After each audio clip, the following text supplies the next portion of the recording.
रहीम अस्सलाम वालेकुम। Welcome to inside the kitchen. Inside the kitchen में आज हम आपके लिए बहुत ही अच्छी रेसिपी शेयर करने जा रहे हैं और ये रेसिपी है गोलगप्पों की पुड़ियाँ।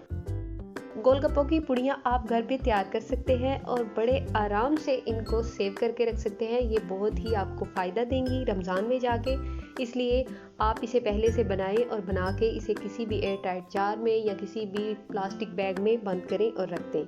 इसके लिए ज़्यादा अज्जा की भी ज़रूरत नहीं, इसके लिए सिर्फ आपको 3 चीज़ों की ज़रूरत है। नमक, घर में मौजूद आपके पास जो फ्लोर होता है प्लेन वो वाला, और इसके साथ है हमारे पास सूजी। पानी हम लेंगे हस्बे ज़रूरत, यानी इसे डो बनाने के लिए जी। तो ज़्यादा चीज़ों की भी ज़रूरत नहीं और बड़ी आसानी से आप इसे घर में तैयार करके रख सकते हैं।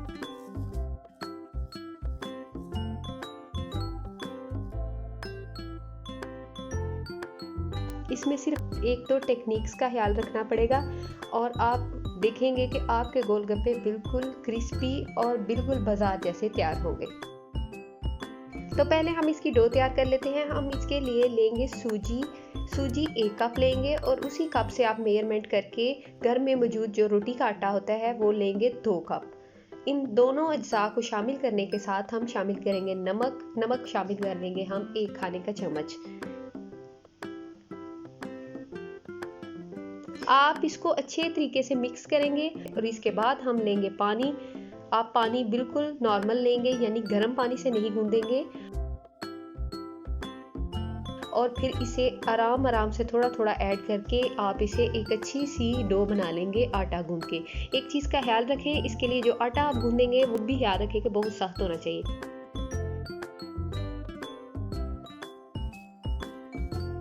अब मैंने शेल्फ को साफ कर लिया क्योंकि इस आटे पे ज़रा जोर ज़्यादा लगता है, तो बॉल में थोड़ी दिक्कत हो रही थी, इसलिए हम इसे शेल्फ पे अपने दोनों हाथों की मदद से अच्छे तरीके से इसे गूंदेंगे ताकि इसके अंदर बिल्कुल भी लम्स या गुठलियाँ नहीं रहें। अब हम इसे एक बाउल में रखेंगे।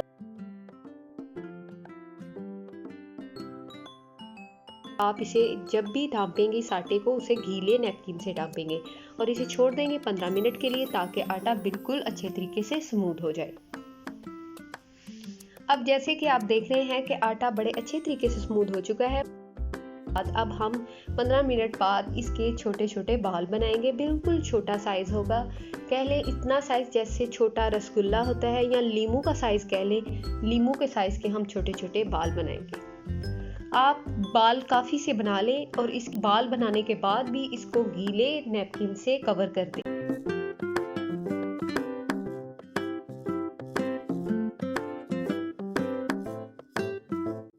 ये देखें, मैंने सारी ही छोटी छोटी बाल बना ली हैं। अब हम इसे गीले नैपकिन से कवर करेंगे और साथ साथ बेलते जाएंगे और साथ साथ फ्राई करते जाएंगे।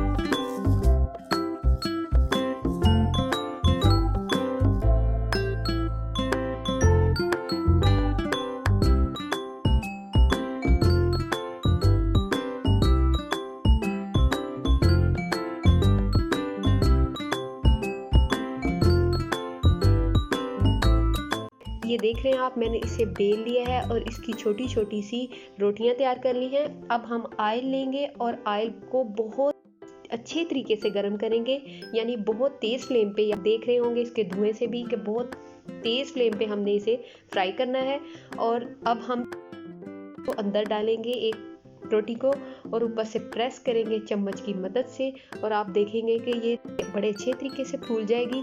और फिर इसी तरह एक एक शामिल करेंगे और इसे थोड़ा प्रेस करेंगे और ये फूलती जाएंगी। जब एक साइड हल्की हल्की गोल्डन सी हो जाएगी तो हम दूसरी साइड को चेंज कर देंगे।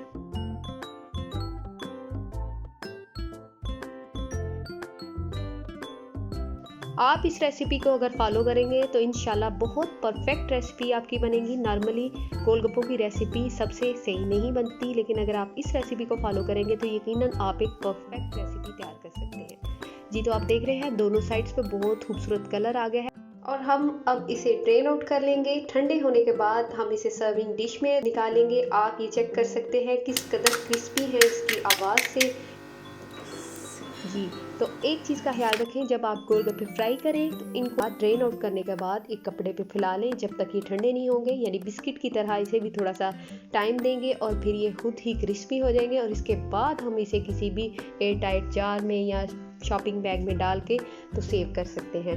गरम गरम को मत सेव कीजिएगा, अदरवाइज़ ये बिल्कुल ही आपके सीले गोलगप्पे तैयार होंगे। उम्मीद है ये रेसिपी आपको ज़रूर पसंद आएगी, आप इसे ज़रूर ट्राई कीजिएगा और रमज़ान से पहले ही इसे तैयार करके रमज़ान के लिए सेव करके रखें। उम्मीद है आपको ज़रूर पसंद आएगी। अगर पसंद आए तो मेरी रेसिपी को ज़रूर लाइक करें और सब्सक्राइब करना मत भूलिए। अपनी दुआओं में याद रखें। अल्लाह हाफ़िज़।